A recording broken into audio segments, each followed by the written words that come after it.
Hey everyone, I'm Tom, and this is Shifter, a channel about urban cycling and bike commuting. And as you can see, today I've gone full roadie.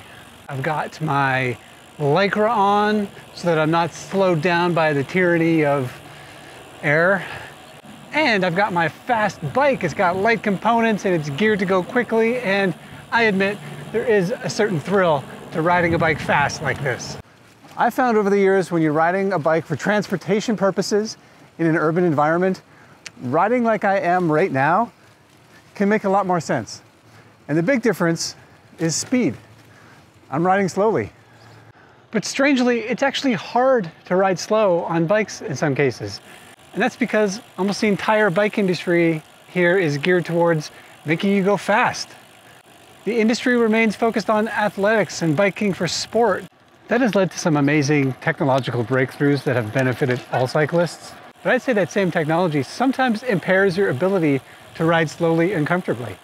If you're riding to the pub or heading to the grocery store, it's not just needlessly fast, it's needlessly uncomfortable too.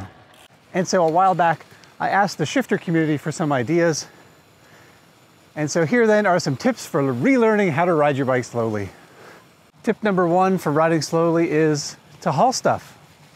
Like I've got back there. No self-respecting bike racer puts a bags or a rack or a basket on their bike. And when you're carrying stuff, you think about it. So you just naturally go slower. So go to the grocery store, bring the stuff home, haul children. Carrying anything on your bike will help you go slower. Tip number two is change your clothes. I think Michael Colville Anderson of Copenhagenize was the first person I heard use the phrase, dress for the destination, not the journey. Meaning, don't dress for the way of getting to where you're going, wear the clothes you want for when you arrive. And that often means getting rid of the athletic wear. I think you'll find once you ditch the tights and the Lycra and just wear regular clothing, you'll find you'll naturally slow down on your bike. Tip number three is the first of two tips I got from women, which I can't say I've tested, but they sound pretty good. The first one is to wear a skirt or a dress. Just naturally wearing a skirt or a dress will slow you down on your bike, which sounds pretty reasonable to me. I may test this out someday, but today is not that day.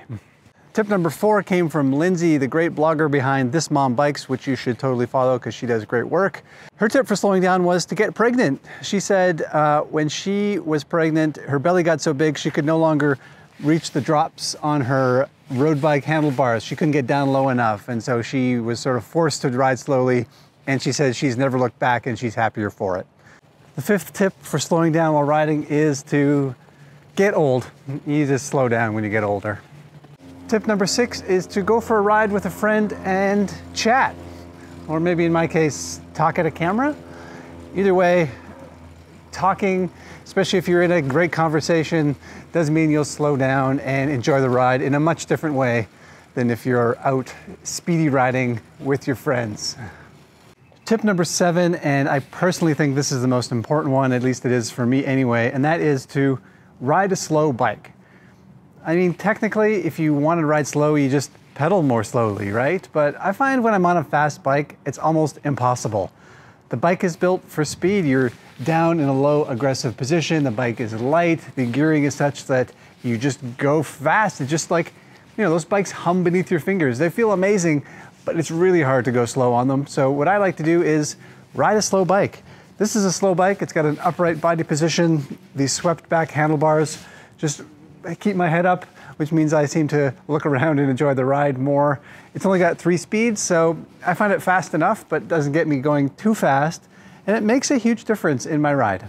Riding a bike like this is just a much different experience. When you're upright, I find myself looking around, enjoying the surroundings a bit more. If I see a friend, it's easier to stop and say hi. I feel a bit safer because of my body position and because I'm a bit slower. So yes, you may sacrifice a few minutes on your commute, but probably not as much. You probably won't save as much time as you think you will. You'll still get there within good time. It's just a different way of riding a bike, and it has its own unique pleasures, and I suggest you give it a try sometime. Thanks for watching. See you next time.